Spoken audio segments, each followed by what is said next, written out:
নিচের চুল কাটবো না রাখবো, কি করব কিছুই বুঝতে পারছি না। ঘন জঙ্গল হয়ে গেছে, এখন কি করা যায়। তো আজকে আমি তোমাদেরকে পুরো ডিটেলে বলতে চলেছি কি করবে কি না করবে।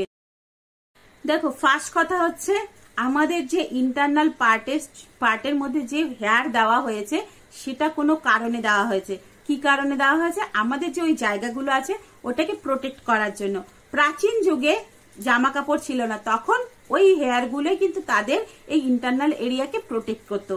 কিন্তু এখন আমরা জামা কাপড় পরছি বলে আমরা চেষ্টা করি ওই হেয়ার গুলোকে রিমুভ করতে, কিন্তু অ্যাকচুয়ালি কি এটা রিমুভ করার জায়গা, রিমুভ করতে হয় না কি অনেকেই জানে না এগুলোকে কিভাবে ক্লিন করতে হয়। অনেক ছেলে মেয়েরা আছে যারা কিন্তু রেজার দিয়ে রিমুভ করে, এটা কিন্তু একদম ঠিক না। দেখুন, ভগবান আমাদেরকে চোখে যেমন চুল দিয়েছে, কানে তেমন চুল দিয়েছে, নাকে দিয়েছে, মাথার উপরে দিয়েছে, সেরকম কিন্তু আমাদের বগলে, আমাদের নিচের এরিয়াতে সব জায়গাতে চুল দিয়েছে। কেন দিয়েছে? এই সব জায়গাগুলিকে প্রোটেক্ট করার জন্য। আমাদের মাথায় চুল দিয়েছে যাতে ডাইরেক্ট কিছু আমাদের মাথার উপরে না পড়ে, আমাদের মাথাটা প্রোটেক্ট থাকে। তার জন্য আমাদের মাথায় চুল দিয়েছে যাতে চুল আমাদের ওই জায়গাটাকে প্রোটেক্ট করে। সেরকম আমাদের যে ইন্টারনাল পার্ট আছে সেগুলোর মধ্যেও চুল দিয়েছে যাতে সেটা আমাদের ওই জায়গাটাকে প্রোটেক্ট করে। এখন বলি যে ওই জায়গাটাতে হেয়ার আছে যে সেটা কেন রাখা, ওই যে হেয়ার গুলো আছে ওগুলো আমরা কাটবো না রাখবো।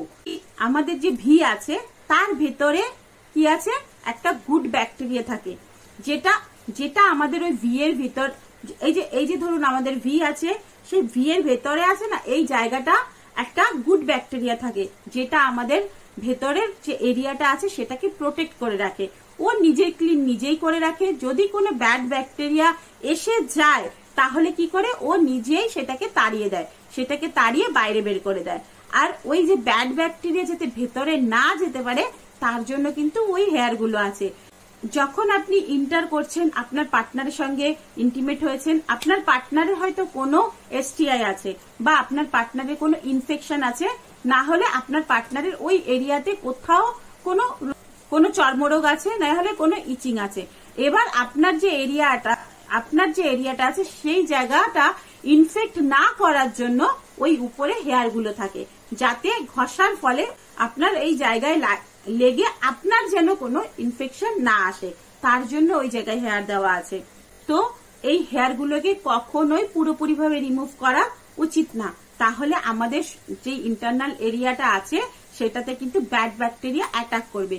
সেম ছেলেদেরও কিন্তু তাই।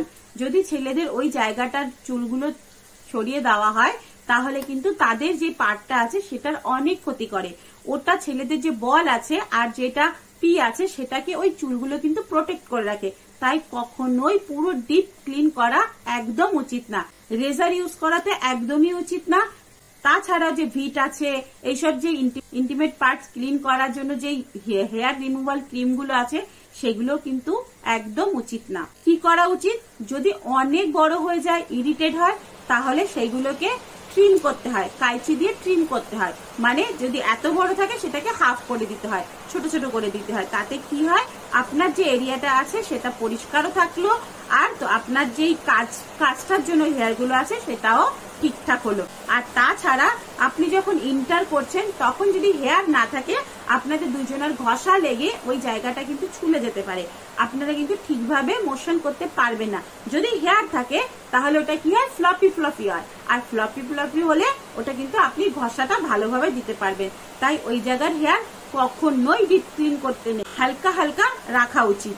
তো বন্ধুরা, আশা করি আজকের ইনফরমেশনটা আপনাদের খুব ভালো লেগেছে। যদি ভালো লেগে থাকে তাহলে একটু লাইক, কমেন্ট, শেয়ার করে দেবেন।